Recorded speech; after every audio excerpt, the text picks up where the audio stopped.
Video like जरूर कर लीजिए और ऐसे वीडियो लगातार फ्री में पाने के लिए चैनल को तुरंत सब्सक्राइब कर लीजिए और बेल आइकन को जरूर टैप कर लीजिए ताकि आगे भी सारे वीडियो आपको मिलते रहे। यूट्यूब में फॉलो करते हैं तो प्लीज ये वाला फ्री टेलीग्राम चैनल जरूर ज्वाइन कर लीजिएगा, सारे नोटिफिकेशन सारे अपडेट यहीं पे आते हैं, ध्यान रखिए। Hello everyone, welcome to study for civil services backup channel. मेरा नाम सुमिता ग्रेरी है और हिस्ट्री के सेशन में लास्ट सेशन में हम डिस्कस कर रहे थे मॉडर्न एडमिनिस्ट्रेशन के इंटेलिजेंस सिस्टम के बारे में।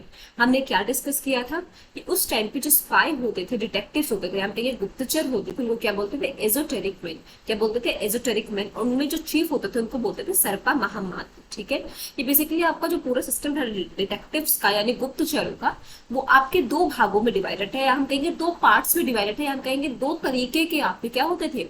डिटेक्टिव्स होते थे। पहला था संस्था। संस्था में क्या था? लोग एक ऑर्गेनाइज्ड मैनर में काम करते थे। किस तरीके से? एक मतलब कहेंगे हम एक पर्टिकुलर सिस्टम होता था, एक टीम होती थी, उस तरीके से काम करते थे, एक ऑर्गेनाइजेशन के रूप में काम करते थे, एक संस्था के रूप में काम करते थे। ठीक है, इस वजह से इसको क्या बोलते थे? संस्था। अब ये फर्दर 5 पार्ट्स में डिवाइडेड थे: काप्तिक, उदस्ता, गृहपातिक, वैदेहिक और तापस। काप्तिक क्या थे? जो स्पाई, जो गुप्तचर आपके स्टूडेंट के रूप में रहे। उदस्ता जो मॉन्क के रूप में रहे। गृहपातिक जो फार्मर के रूप में रहे। वैदेहक जो ट्रेडर के रूप में रहे। और तापस जो कैसे रहे? एस्केटिक यानी सन्यासी के रूप में रहे। ठीक है, फिर आता है आपका संचारा। ये कैसे थे? वॉन्डरर्स थे, जो इधर उधर घूमते थे। ठीक है, जो पर्टिकुलर एक जगह पे नहीं रहे, उनको क्या बोलते हैं? वॉन्डरर्स बोलते हैं। तो संचारा क्या थे? वॉन्डरर्स तरीके से के क्या थे? डिटेक्टिव्स थे, स्पाई थे, एजोटेरिक मैन थे, गुप्तचर थे। ठीक है, ये फर्दर 4 पार्ट्स में क्या थे? डिवाइडेड थे। पहला क्या है? सक्रिय। Detective poses with special training, को बहुत स्पेशल ट्रेनिंग दी जाती थी। फिर तीक्ष्ण, ये क्या थे?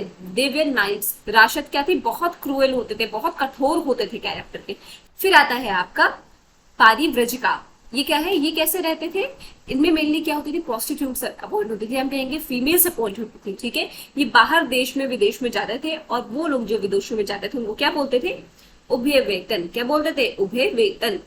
ठीक है, अब जो पुलिस होते थे उनको क्यों अपॉइंट किया जाता था? कि वो शांति रखे। ठीक है, उनको इकोनॉमिक्स में उस टाइम पे उनको क्या बोला गया? रक्षण।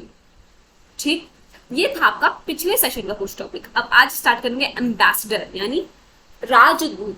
राजदूत आज भी हमारे एम्बेसडर्स होते हैं, एनवॉय होते हैं, उसी तरीके से तब भी आपके एम्बेसडर्स या राजदूत होते थे। ये मेनली 3 तरह के होते थे। पहला क्या था?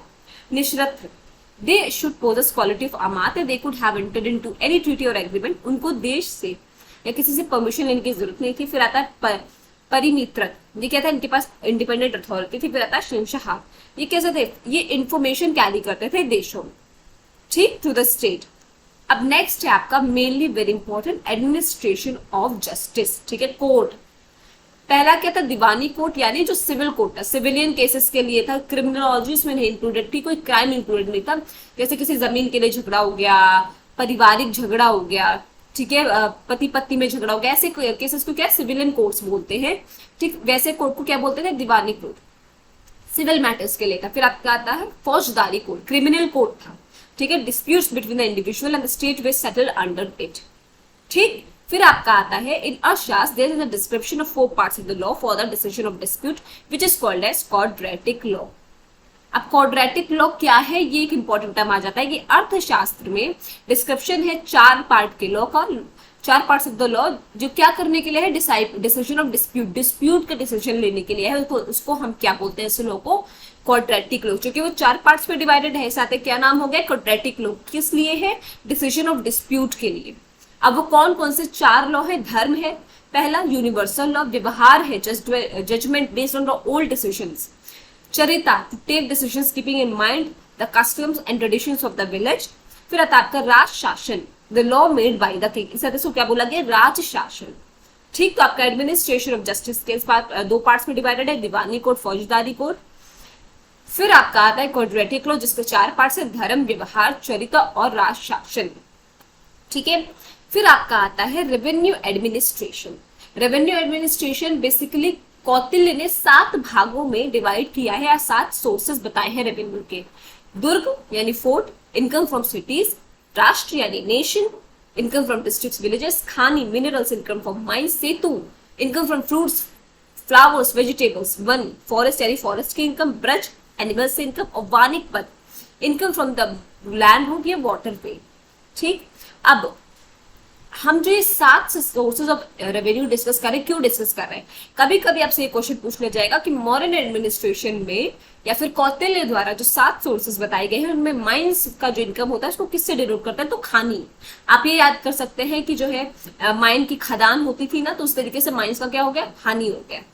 ये आपके 7 एडमिनिस्ट्रेशन सोर्सेज हैं जिसको कौटिल्य ने जो है डिस्क्राइब किया था, या कहेंगे जो मौर्य वंश के टाइम पे आपके मेनली 7 सोर्सेज ऑफ रेवेन्यू माने जाते हैं। इसके आगे डिटेल में हम नेक्स्ट सेक्शन में डिस्कस करेंगे। नेक्स्ट सेशन में आई होप आपको आज का सेशन समझ में आया होगा। कोई भी डाउट हो तो प्लीज कमेंट सेक्शन में कमेंट करके जरूर बताइएगा, और अभी तक अगर आपने चैनल को लाइक से सब्सक्राइब नहीं किया तो प्लीज कीजिए और बेल बटन को प्रेस करना ना भूलिए। Thank you so much for watching.